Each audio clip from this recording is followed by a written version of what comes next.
Alright guys, so this is a simple framework to follow along for better decisions in your training if you've hit a plateau. The first question you should be asking yourself is whether or not you feel recovered or beat down.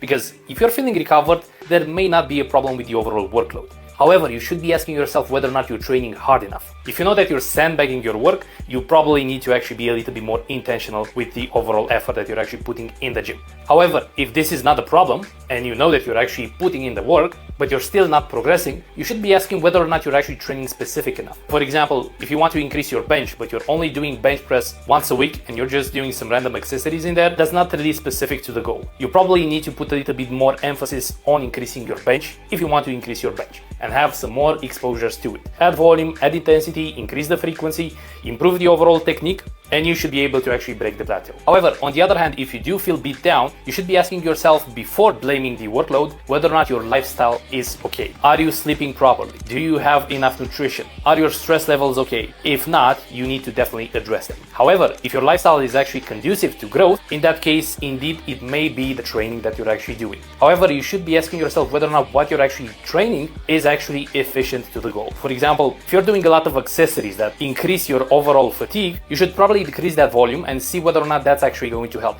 Because if you're doing a lot of junk volume, it's going to fatigue the shit out of you, and you're not really going to stimulate the pathways that you actually want to stimulate. As you can see, this is a very easy framework to follow along. The only thing is that you need to actually take the time to actually introspect what you're actually doing.